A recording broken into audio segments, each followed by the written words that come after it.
Welcome to the ProLife Team podcast. My name is Jacob Barr, and in this episode, we're sharing footage captured for the Abortion Museum.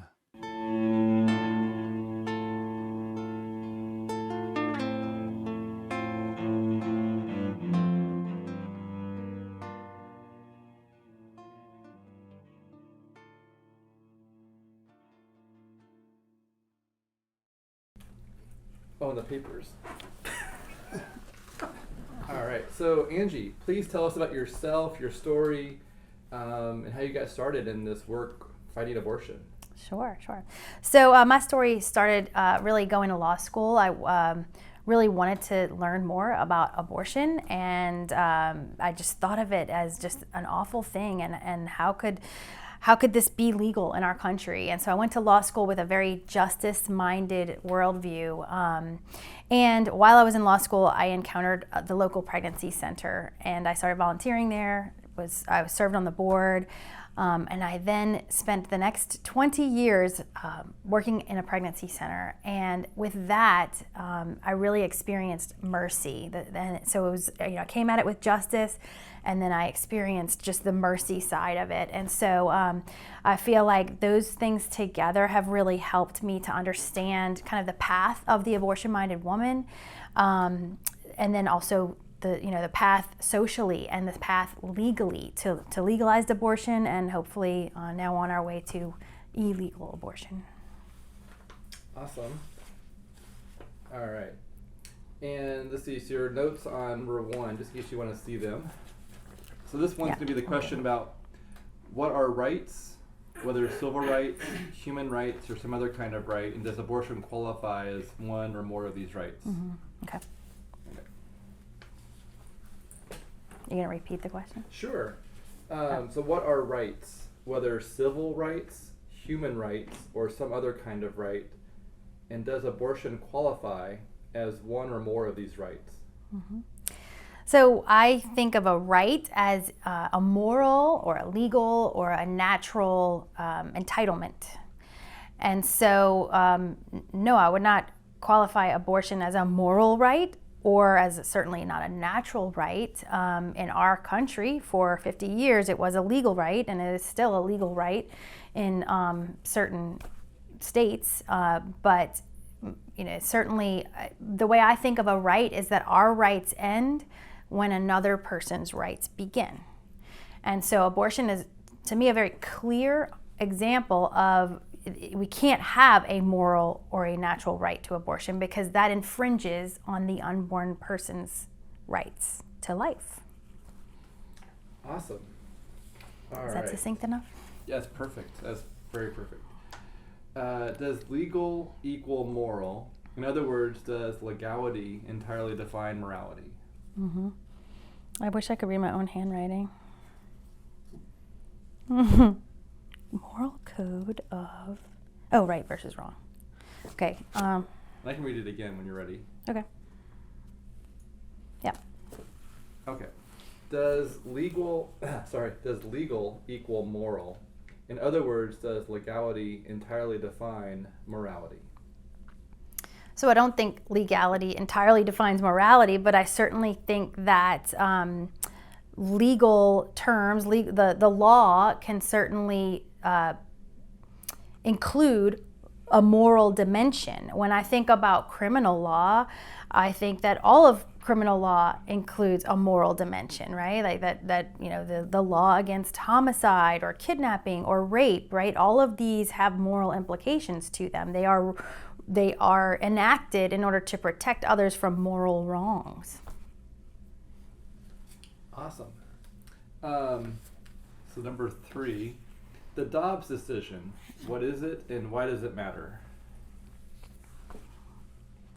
Okay, so the Dobbs decision came down last summer, and really was a pivotal moment in our nation's history, because the Roe v. Wade decision from 1973 really created a stronghold, essentially. All of the states of this country were required to allow abortion, regardless of what their laws were before that case.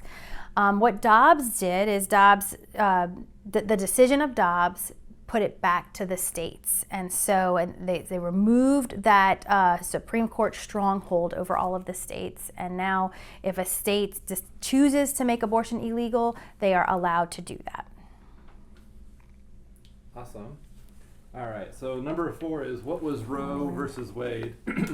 And in your legal opinion, was it a legally sound decision, constitutional, evidentially strong, responsible jurisprudence, etc.? Mm-hmm. Okay. Okay. I can ask it one more time. So what was Roe versus Wade? And in your legal opinion, was it a legally sound decision?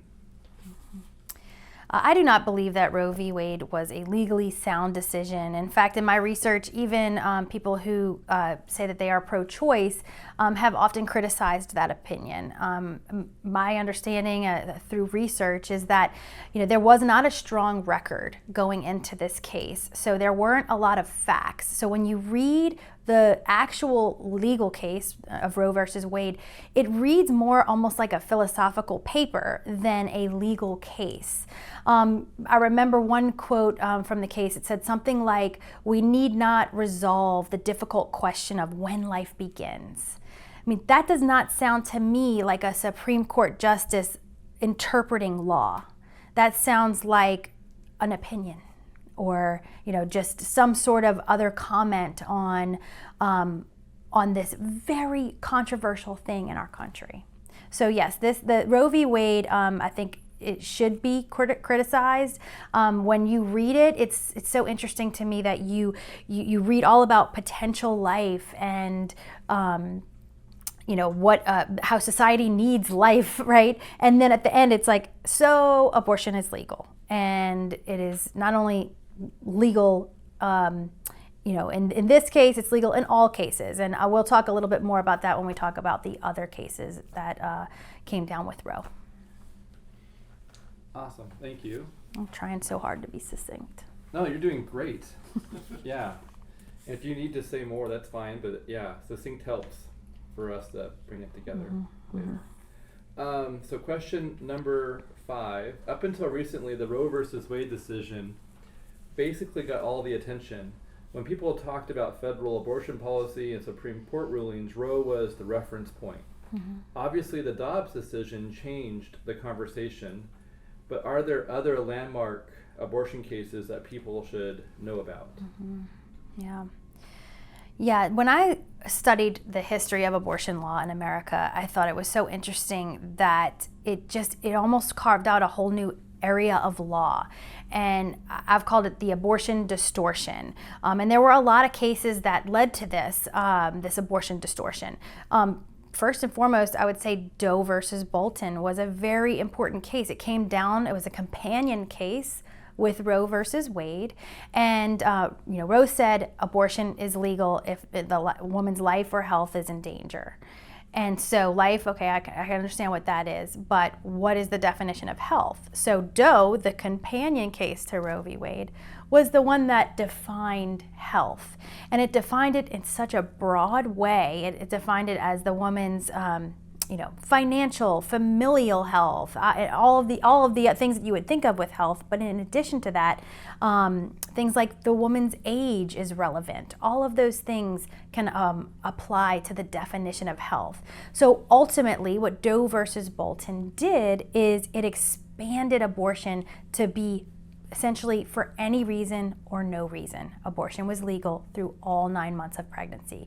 And I think most people in America did not realize that those two cases, Roe v. Wade and Doe v. Bolton, expanded that definition of abortion in that way. I probably want to add a little bit to that. Oh no, that was good. There's some kind of hum. Yeah, you heard that? I don't know what it is. It's not a truck. It's not it. Somewhat. Super prevalent. It's coming right in the audio. I'm gonna stop. I'm not sure what that is. No, keep it going. Like a generator or something? Oh, it's a diesel truck. It's Somebody go down there. It's turning around? no, it's like Unloading? it's like a big water tank. So It's might that be big water doing that tank for a truck while. out there. It's just running its diesel. I mean, I can probably edit it out, but Yeah, we probably could edit it out, but especially since it's a solid hum, we should get some room noise. If we get 45 seconds of that noise by itself, we can isolate it. Y'all are so smart. All right, everybody quiet. All right. 45 seconds. That's what Bill actually does. Is he leaves the AC on, and then it gets the room noise, and then fingerprints it, and then removes it. I just turned the AC off. Wow. So I saw like all this happening, so I just stopped there. But I mean, I have a few other cases that I can talk about. Definitely do it. Is it getting louder? It's like. This is not on airplane mode. You know what? I'm gonna. Are we gonna record the audio of the 45 seconds right now? Yeah, let's stay 45 seconds. Everybody silent, please. All 3, right. 2, 1.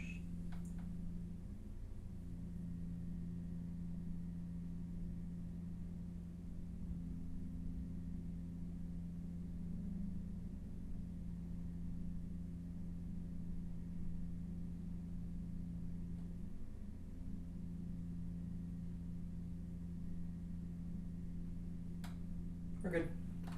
Okay, 20 so seconds. we can remove that with that bit. You're still recording? Mm-hmm. We're going. Okay, and you're still recording? We're going. Okay, well, we will work on removing that. Sounds good. So Andrew wanted to add a little more, so let's give her some time. Okay, I think it'd be really awesome. perfect. Yeah, please continue. Yeah. So Roe v. Wade was handed down along with Doe v. Bolton in 1973. Not much happened between then and 1992 when the Planned Parenthood versus Casey decision came down. In that case, the courts were looking at a number of different regulations on abortion. So, for example, reporting requirements or parental consent or husband notification. They were looking at all of these things, and fundamentally they were looking at, was Roe v. Wade good law or should it be overturned? And so a lot of people who have been in the pro-life movement for a long time were very hopeful that Roe v. Wade would be overturned in 1992. Ultimately, it was not overturned. It was reaffirmed, but it was perhaps considered a victory in some ways because in that case, the courts said, a state can restrict abortion in a certain way. So before then, women were not given informed consent for their abortions, and there were no reporting requirements, parental consent laws. So many things were not regulated about abortion. I often talk about how veterinary clinics were more regulated than abortion clinics.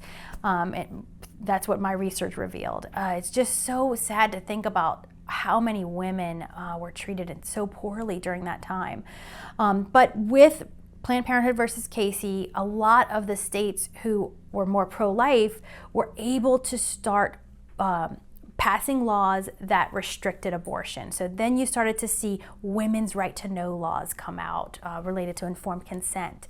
You started to see waiting periods, parental consent laws. And so we were able to at least get some restrictions around that, which I think is so interesting when you see pro-choice, pro-abortion people talking about this, we want abortion to be safe and legal and rare. Well, then why were y'all fighting against informed consent laws or parental consent laws or reporting requirements? So really looking to the motivation behind some of those things is really important. Awesome, good insights. Did anybody talk about the partial birth abortion case? No, not yet. Okay, so I'll say a little something about it. Go ahead. That'd be great. Marty, you got to pause? Or are you good? No. All right, please continue whenever you're ready. Okay. So going from Planned Parenthood versus Casey in 1992, we kind of move on to the early 2000s, where we started to see some movement with what was called partial birth abortion. So not something that people really want to think about, but remember, Roe v. Wade coupled with Doe v. Bolton's definition of health allowed abortion in all 9 months of pregnancy, for any reason or no reason. So this resulted in at least some abortions happening in the very latest moment of pregnancy. So there was a method that was used where parts of the child were delivered, and that was when they completed the abortion. And so, the images of this type of method are just so difficult to look at. And if you read the Carhart case, which I believe was in 2007, that's where the court wrestled with this question of, is this method of abortion legal? And so you see in this case the justices, the tension of, is this something that should be lawful in our land? And ultimately the courts decided that we were not going to allow what is called partial birth abortion in our country. So that was in the 2000s, and then we had a lot of movement with incremental legislation. There were constantly efforts to try to get abortion restricted in whatever way possible. There was the whole women's health case in Texas. There was June Medical in Louisiana, where we were looking at can abortion laws that pro-life states passed be challenged by abortion providers, the very people who will be making money off of these decisions. And so that is a legal concept called standing. And in the June Medical case, the Supreme Court really wrestled with that issue of standing. So ultimately, we had some victories and some losses, but in a couple years after that was the Dobbs decision, where we were able to have the victory, the true victory of overturning Roe v. Wade. Awesome. I think that covers most of it. That's great. Let's see, the next question, number 6. So some say that abortion was legal in the U.S. until religious activists started getting involved through the American Medical Association around 1860. That, they say, is when states started banning abortion. In other words, abortion choice wasn't controversial before about 1860. Mm-hmm. Is that even correct? Was abortion legally and morally uncontroversial before that time? Mm-hmm. Yeah. Let me ask it one more time? Or, okay. Whenever you're ready. Okay. So, abortion, I think, was always seen as a controversial act. The earliest research, the earliest abortions that I found in my research were in 1550 BCE in Egyptian papyrus. It was very long ago that we started to see the act of abortion. I would say what is new is this desire to make it socially acceptable. So yes, the murder has been around since the beginning of time, right? And so has rape and other things. But this movement of certain groups in our society to make it socially acceptable, that's what's new. And so when I studied the origins of abortion in America, I learned all about Dr. Bernard Nathanson and Larry Lader and all of the major players trying to get abortion legalized in America. And it was so interesting to me because they knew that one of the first things that they had to do was to get women to believe that abortion was good for them. It is not a natural thing for a woman to want to end the life of her child. I've worked with so many post-abortive women and so many women in the throes of this decision, and it is not an easy thing. It is a very difficult thing. But when our society puts abortion out there as the answer to her problems, then she thinks she is duped by that, right? And so that has been the real movement of trying to make it socially acceptable and make it to be an answer to the problems of poverty or domestic violence or addiction or any of the myriad things that women come to the doors of a pregnancy center with. Thank you for sharing on that. In the 1970s and 80s, did you want to skip on this one? You crossed. Is that one you want to skip, or is that one you want to answer? I don't really have much to say about that. Yeah, I'm sure Ann and Tom probably handled that one. Sounds good. 7, 8. I mean, yeah. That's the Personhood Amendment. Yeah. Oh yeah. Okay, so number 8. Democrats seem to be united in the pro-choice camp and Republicans in the pro-life camp. Is that correct? And how have the party's views on abortion evolved over the years, say from 1972 forward? Well, I think I have a really unique view on this because I'm from the state of Louisiana, and in the state of Louisiana, we have pro-life Democrats, and some of the most meaningful legislation has come from our pro-life Democrats who have fought for the laws in Louisiana that are very pro-life. So I have seen a legislature that can work together. Republicans and Democrats can work together for life. And what that shows me is that it should not be this bright party line where one party accepts abortion and one party rejects abortion. That has really, to me, tainted our political system and has made it much more difficult. I mean, abortion is in my opinion, a morally evil thing. And so why are we putting that up there with approaches to, financial things and other ways that our government governs? I just feel like it has truly tainted the way our entire political system works. And so I wish it was not such a clear line, like in Louisiana, where there is a blurred line between Democrats and Republicans on the life issue. So, yeah. Good. Sure nobody else will answer that way. That was good. Question number 9.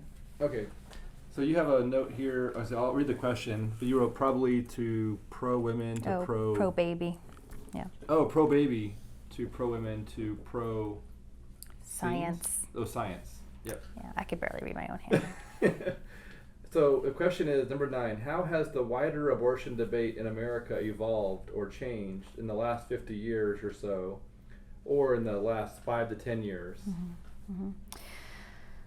So I think, from my understanding of the pro-life movement, I can remember when I was a little girl and learning more about abortion, everything that I heard was all about the baby. What about the baby? What about the baby? We need to, protect the baby, which is a good and noble thing. I think maybe in the 90s, late 90s to early 2000s, there was a real shift to this concept of love them both. Being pro-life is being pro-woman, because it's not a natural thing for a woman to desire to do that. And how can we truly walk with her? How can we truly help the woman, the mother, who's already a mother to this child? So I would say from pro-baby to pro-woman, not forgetting about the baby, but both. To really what I've seen a trend most recently on is this, bringing science to the forefront and understanding there is no question about whether it's a baby or not. The science is there. Ultrasound technology fundamentally changed this from the Roe v. Wade decision of we don't really know when life begins. And so it's more of just understanding that the facts are there. This is a human being. Science can keep children alive earlier in pregnancy than ever before. I believe the earliest child to survive was at 21 weeks and a few days. So the viability line is moving earlier and earlier in pregnancy. And so I think putting science at the forefront of this is going to also be helpful. So it's all three, focusing on the child, the mother, and science. Awesome. To the best of your knowledge, is the anti-abortion pro-life lobby outmatched in terms of financing, influence, popularity, compared to the pro-choice abortion choice, pro-choice lobby? And you got a note for that one. Oh, yeah. All right, whenever you're ready. So I think that the answer to this question really depends a lot on where you live. I live in the Deep South, where we actually have a lot of resources available for pro-life efforts. And in fact, I was very involved with a constitutional amendment in our state where the our pro-life side was able to raise just as much funds, if not more, as the pro-choice side. And that constitutional amendment passed in our state by a greater margin than any other vote in the history of our state, any ballot initiative, any candidate.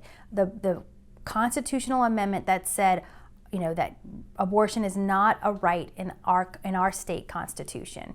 So that showed me that it's, at least in our state at that time, which was only a couple of years ago, back in 2020, that we aren't outmatched, we aren't outnumbered, but we have to have our voices be heard. And what I really experienced through that was that we are unstoppable when the church comes together, when we have a unified front and we can all come together for this one effort of supporting life.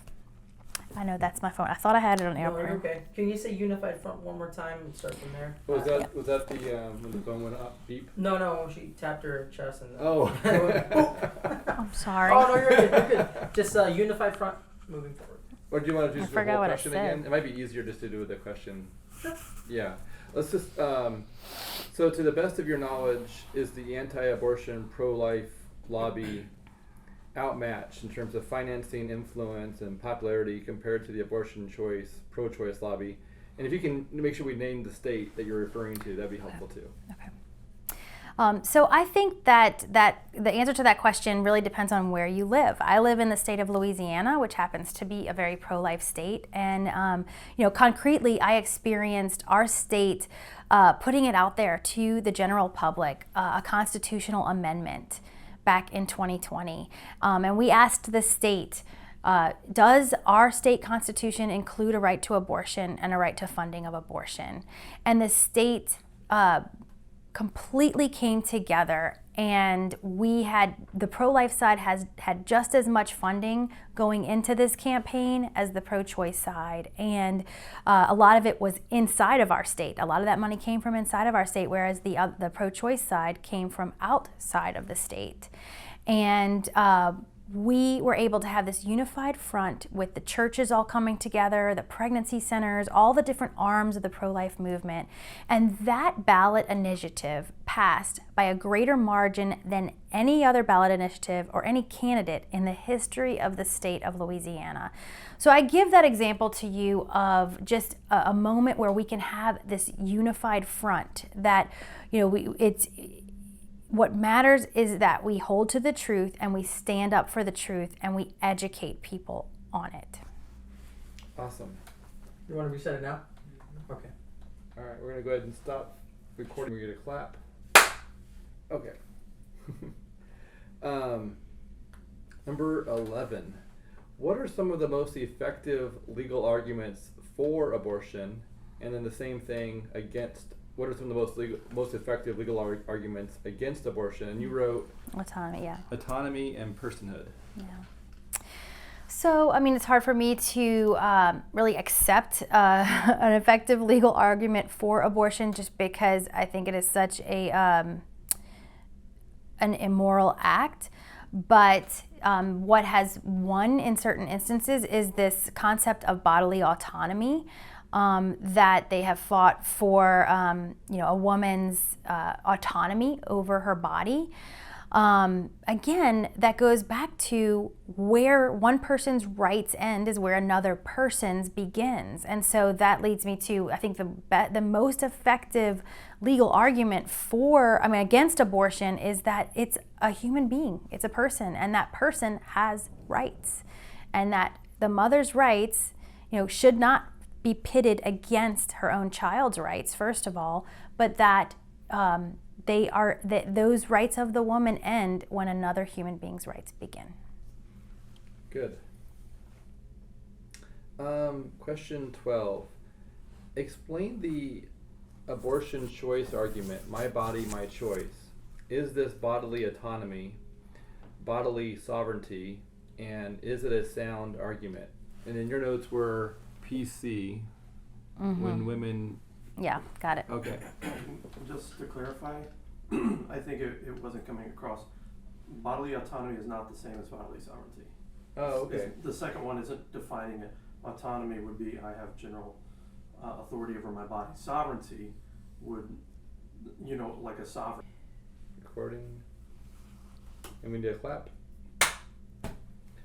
Question 12. Explain the abortion choice argument, my body, my choice. Is this bodily autonomy, bodily sovereignty, and is it a sound argument? When I hear my body, my choice, I immediately go back to all of the encounters that I've had with women who are in the throes of an unplanned pregnancy, and how often I would hear a woman tell me, well, my boyfriend said it's my body, it's my choice. And I would often ask them, well, what does that mean to you? How do you feel about that? And after, thinking about it and reflecting, most often the women would say, I hear that he's not going to help me, that he's not going to be there for me. Because if he's okay with me killing my baby, then he's likely not going to be there to support me. And so when it's my body, my choice, just especially when a man says that to a woman, it is just saying, I don't really care that much. That's powerful. Really powerful. Question 13. Some argue that pro-choice policy is an extension of the First Amendment, separating church and state. In other words, they say churches and their religious laws have no business telling women what they can or can't do with their bodies. Is this a correct application of the First Amendment? And you wrote down criminal law. Yeah. So no, I don't think that that's the correct understanding of the First Amendment. Again, when I look at abortion, I look at it as an immoral act against a human being. So I'm looking at it as homicide. I'm thinking about that in terms of criminal laws, not in terms of freedom of speech and freedom of religion. Can you repeat that one more time? Sure. Retake it. Yep. Thank you. Yeah, so here, if you want to look at the question one more time, we'll do that one more time. Whenever you're ready. Wait, did you not understand what I was saying? Do I need to The elaborate? pacing got a little. Okay. The pace of the answer was a little quick. Oh. I had to slow it down, and we should be okay.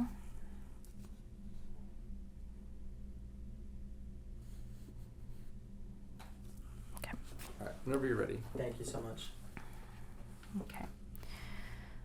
So when I look at abortion, I don't see abortion as a bunch of religious people telling people how to act. I see abortion as an immoral and evil act against another human being.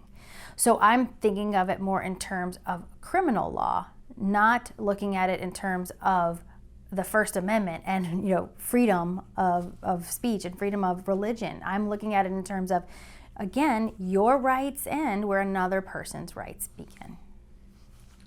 Perfect. Number 14. Some argue that abortion choice policy. Actually, let's let you can just read it. Yeah. It's a long question, and you get your note there. Yeah.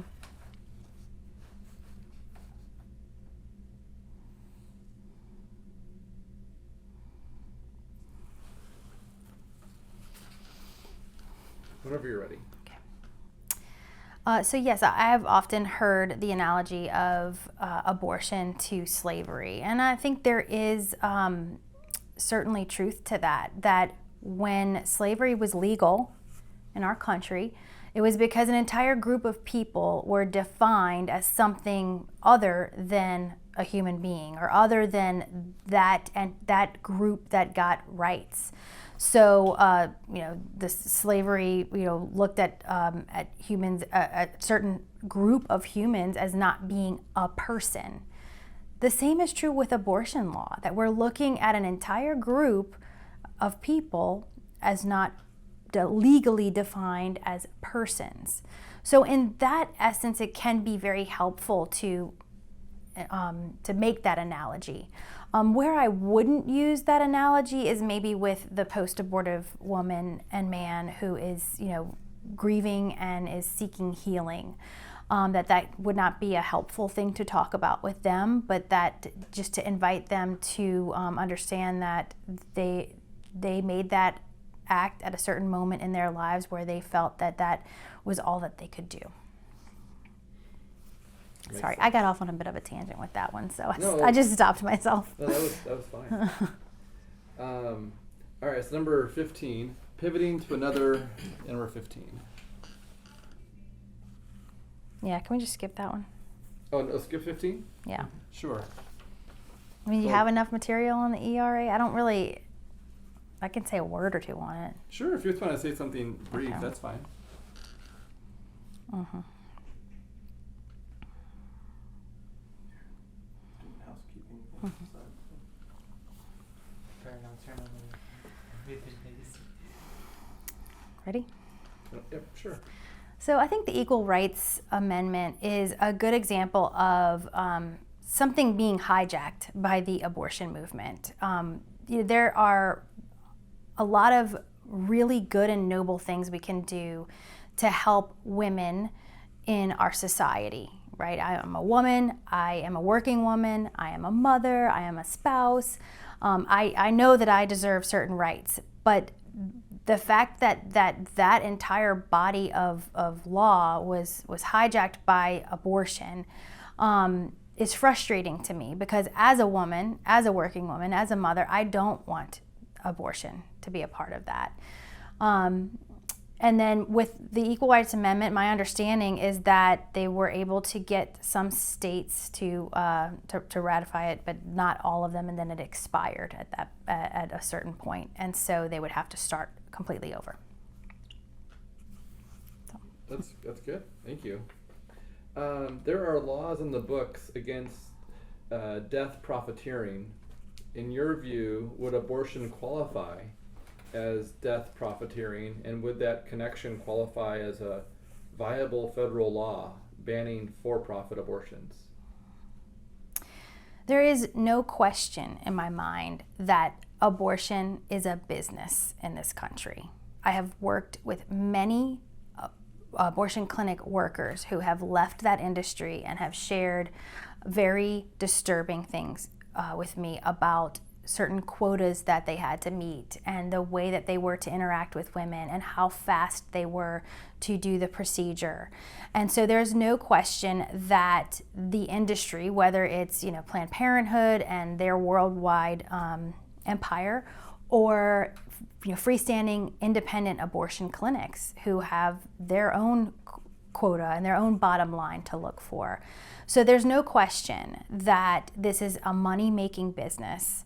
I think it's a very novel idea to really look at how this could be applied to law, and to make that industry, if it really is about women's rights, if it really is about this noble thing that they are passionate about, then why are they getting paid to do it? Those of us who have worked in the pro-life movement for many years have done so quite sacrificially. I'm going to repeat that. Those of us who have worked in the pro-life, one more Take time. your time. You're good. Take your We time. can easily edit out Yeah. two pieces. As That's why I figured I might as well start over while it's fresh. You got this.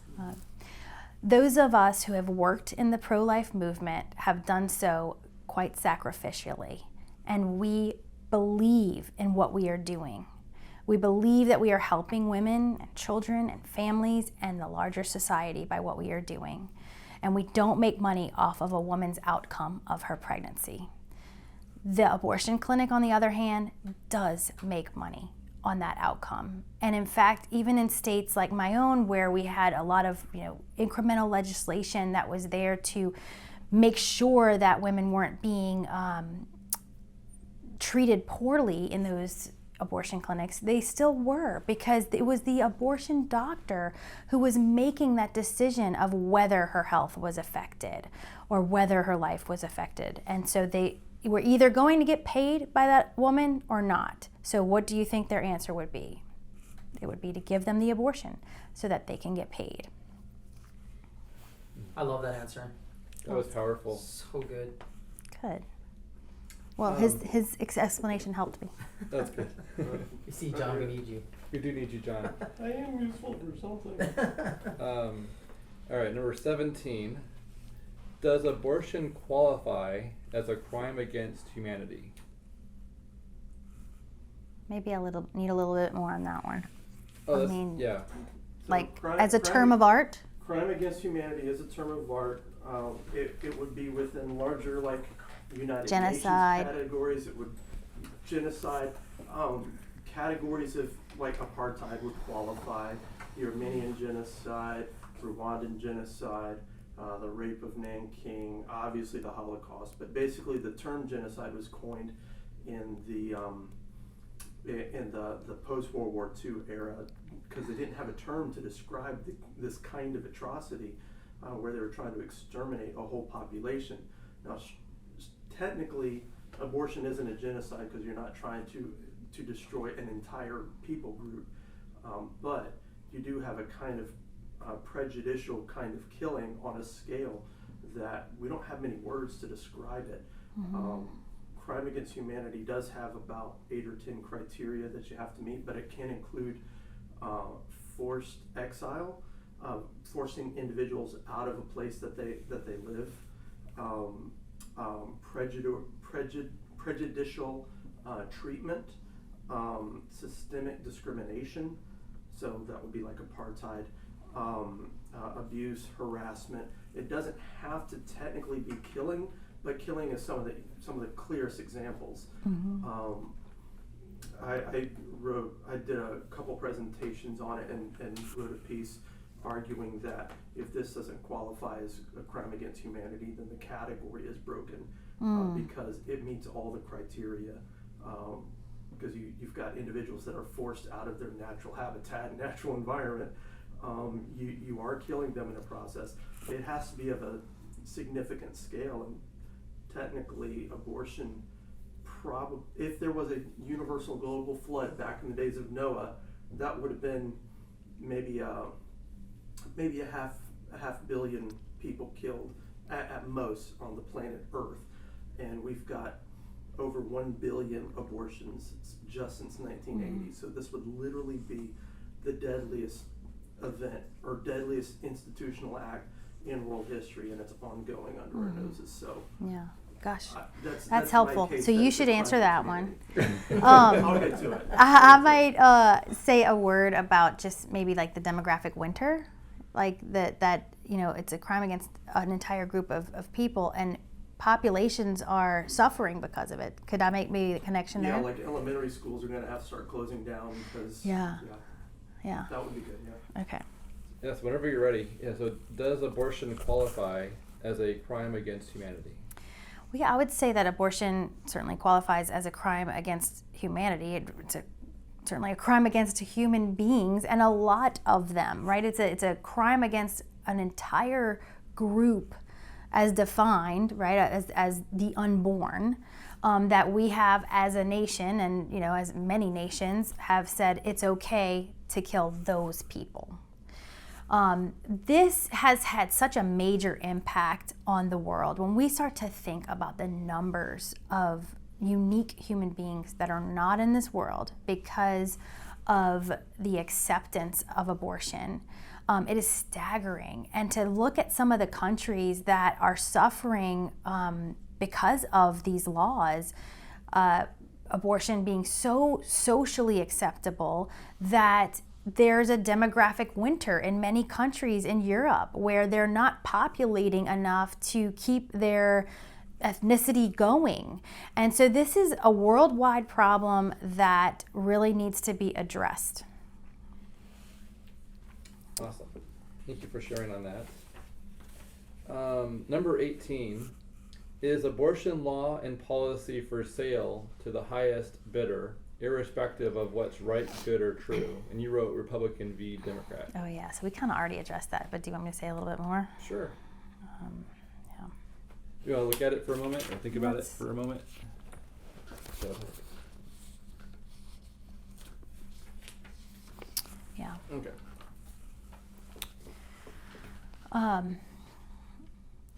So is abortion policy for sale? I think this is such a fascinating question because I shared earlier about how I live in a very unique state where there are pro-life Democrats.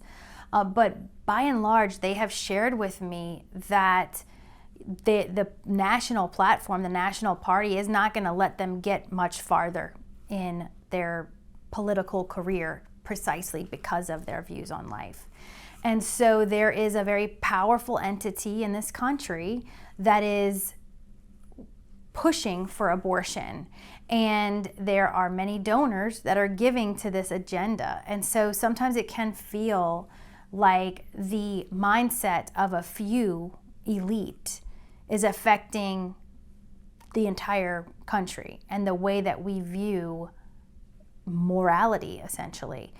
So despite the fact that the facts are there, right, that is a human life, the unborn are humans, that it is an immoral thing to end the life of a unique human being, that we have been lied to with all of the rhetoric surrounding this issue, and that we have been bombarded with messaging about this because of how much money that the other side has.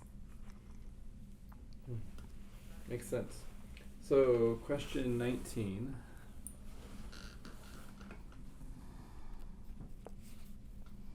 Let's skip that one. I think I already covered that one. Oh yeah, I like this abortion of abolitionism. Okay. So yeah, number I feel 20. very strongly about this. So. Oh, good. Yeah. So if you want to go longer, that'd be fine. So there is a debate in the anti-abortion camp between abolitionism and incrementalism. Would you explain these two positions and what difference it makes? Mm-hmm. So my understanding of abolitionism is not just a total prohibition on abortion, but an understanding that women should be criminalized for the act of abortion. So I think all people who believe in the dignity of life would agree that abortion should not be allowed, okay? But when you start talking about criminalizing women for their abortions, that gets much more complicated. So if you ask me this question again in 20 years, I may have a very different view. The country is not ready for women to be criminalized for abortion, and I would in fact agree that we shouldn't look to criminalize the woman right now, and I'll explain why. Having worked with so many women in unplanned pregnancies, I see that it is not an isolated decision that they're making in a vacuum. They have grown up in a culture that has said abortion is easy and it's quick and it's the right thing to do and it'll make your life easier. And maybe their family, they come from generations that have had abortion as the answer to an unplanned pregnancy. And so when I am seeing these women who have grown up like that, and then in our state, we have a pro-life state now, overnight abortion became illegal. And so women who have grown up in that way are now being told abortion is illegal, which I'm extremely happy that it is illegal now. But to go from them, thinking that it's okay and everyone in their family has done it to now I'm going to go to jail because of it is a really difficult thing for society right now. So I think seeing the implications of this on a very close level, in my state, there was a bill that someone authored that was an abolitionist bill, and I saw the international waves that it caused of the people in the pro-choice and pro-abortion camps, saying, see, this is what they wanted all along. They wanted women to go to jail. And that's not true of the pro-life movement. We can't fall into that. We have to make sure that we can walk this line of understanding that abortion is in fact an evil act and that it is not the answer for women who are in an unplanned pregnancy, but to have enough compassion for that woman to understand that it was like gnawing off their arm, right? The bear trap analogy, and that we need to have greater compassion for them and build up support around them. That's the real answer. And then to understand that it's the medical doctors who are making this act of abortion available that we need to go after at this moment in our history. That was a really good answer. Maybe more than what y'all bargained for, No, but that was perfect. That's good. Question number 20. No, that was number 20. Oh, to 21. What would you like to say about legal abortion that you were, the legal history and the legal world surrounding abortion that you were not asked about?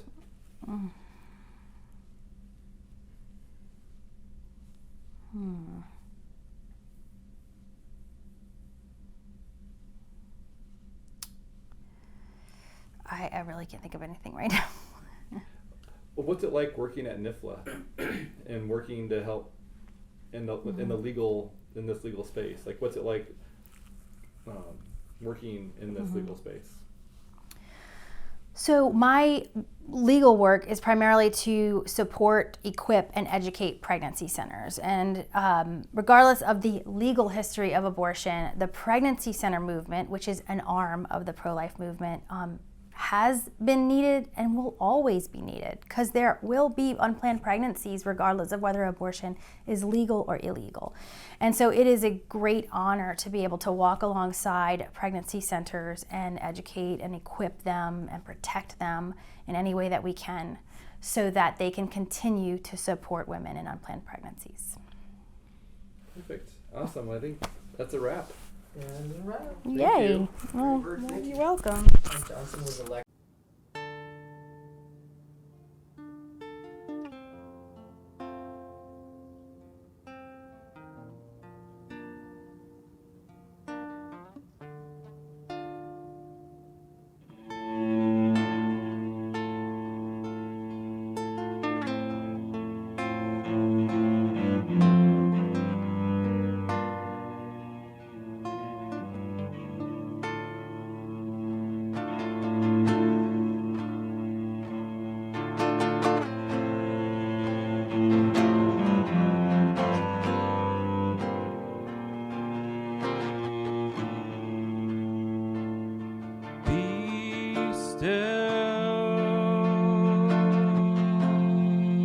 And know that I am God.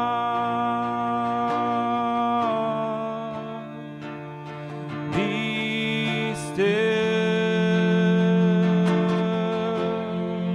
and know that I am God. Be still and know that I am God. Be still and know that I am God.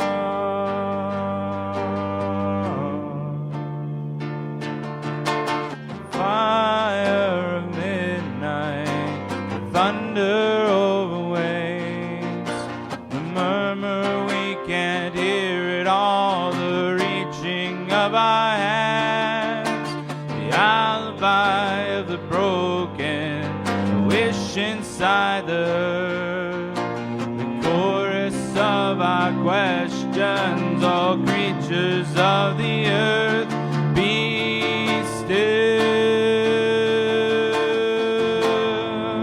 and know that I am God. Be still and know that I am God.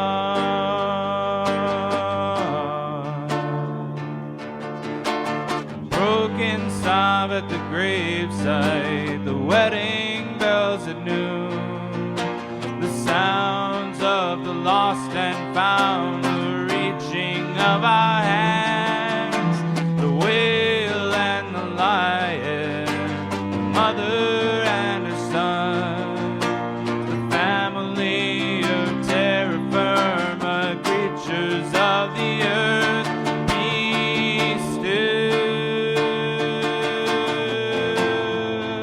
and know that I am God. Be still and know that I am God.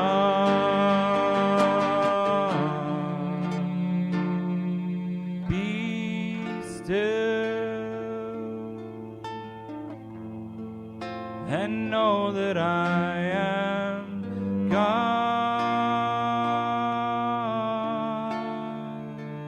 Be still and know that I am God.